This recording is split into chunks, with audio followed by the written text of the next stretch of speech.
हमारे साथ इसी मुद्दे पर बातचीत करने के लिए तमाम खास मेहमान एसएल सिंह बीजेपी के प्रवक्ता हमारे साथ जुड़ रहे हैं। ब्रजेश पाठी समाजवादी पार्टी के प्रवक्ता हैं और मनोज रघुवंशी वरिष्ठ पत्रकार साथी हमारे साथ।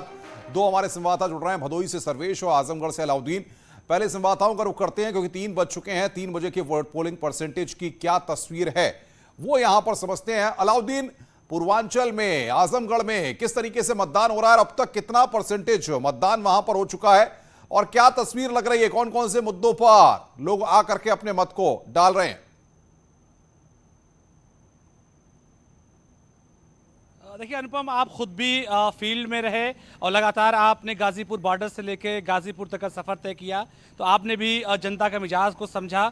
मेरे साथ फूलपुर पवई जो विधानसभा है उसके बहुत सारे वोटर्स हैं। इससे पहले मैं आजमगढ़ शहर में जा चुका हूं, उसके बाद गोपालपुर और फिर अतरौलिया गया, फिर दीदारगंज। ये 5वीं विधानसभा क्षेत्र है आजमगढ़ का, जहां पर मैं लोगों के साथ मौजूद हूँ। वोट कास्ट बहुत तेज़ी से हो रहा है और ख़ासतौर से वोटिंग परसेंटेज भी मुझे लगता है यहाँ पर ज़्यादा जाएगा पिछली बार की तुलना में। कुछ लोग हैं मेरे साथ, उनसे आइए मैं बात भी कर लेता हूं। मुझे अपना नाम बताइएगा। पृथ्वीराज यादव। किन मुद्दों पर आप लोग फूलपुर में वोट कास्ट कर रहे हैं, मुद्दे क्या हैं और किन मुद्दों को लेके? हालांकि लोग बहुत सारे, सबसे बात करना मुश्किल होगा, लेकिन आप एक प्रतिनिधि के तौर पर बताएंगे कि इनके मन की बात क्या है इन लोगों के। सर, हम बेरोजगारी के मुद्दे पे दे रहे हैं, बेरोजगारी के मुद्दे पे वोट दे रहे हैं। दे दिया जी। कानून व्यवस्था जो है इनके ऊपर दे रहे हैं। कानून व्यवस्था एकदम बेकार है। उन्नाव कांड हो गया, गोरखपुर कांड हो गया और बहुत से कांड हुआ।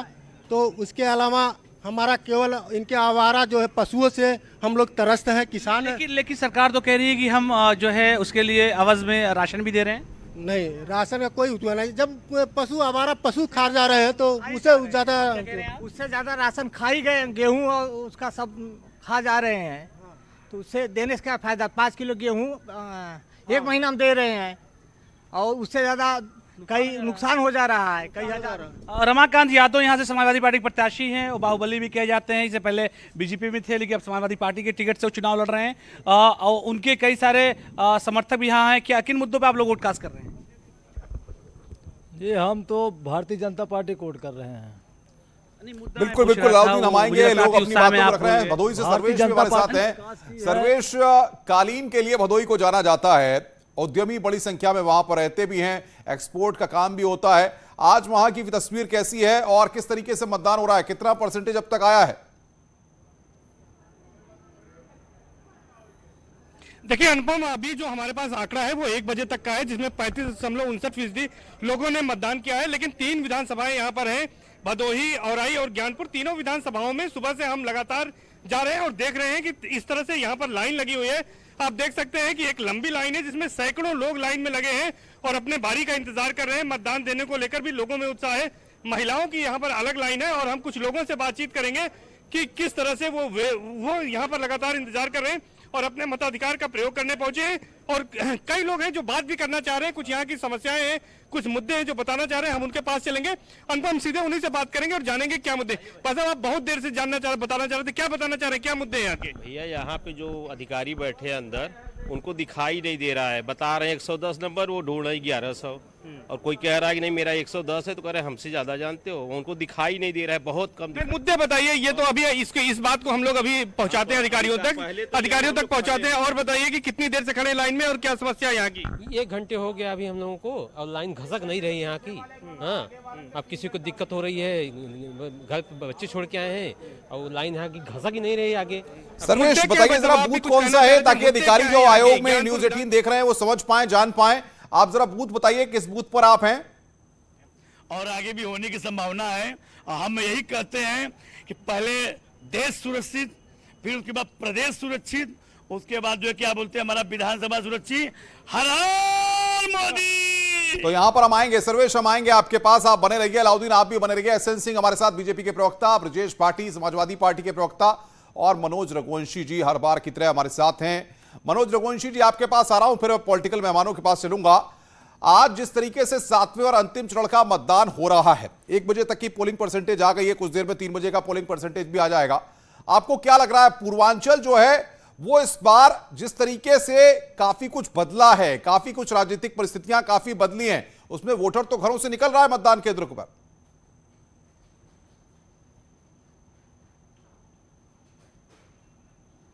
मनोज जी, आवाज आ रही है आपको मेरी?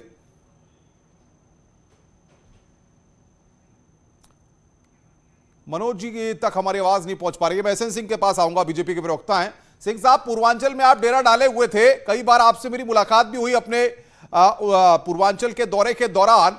क्या मानते हैं आप, भारतीय जनता पार्टी किस स्थिति में पूर्वांचल में आगे बढ़ रही है? देखिए अनुपम जी, मैं तो जीरो ग्राउंड पे था, आपसे मुलाकात भी होती थी। जिस तरह से भारतीय जनता पार्टी के द्वारा भय, भूख और भ्रष्टाचार से मुक्ति दिलाकर विकास के कार्य किए गए हैं, जो अंत्योदय की योजनाएं थी वो अंतिम व्यक्ति तक पहुंचाया गया है, महिला सुरक्षा की चिंता की गई है। मुझे लगता है उसको ध्यान में रखते हुए पूरे प्रदेश की जनता आज बहुत ज्यादा संख्या में भारतीय जनता पार्टी को आशीर्वाद दे रही है। आज देखिए 7वें चरण का अनुपम जी मतदान है, और वो कहां पे मतदान है? जहां काशी कॉरिडोर बना है, जहां दिव्य काशी और भव्य काशी बना है, जहां रोजगार मिला है, और दूसरी तरफ काशी की आलोचना करने वाले लोग प्रधानमंत्री की आलोचना करने वाले लोग हैं।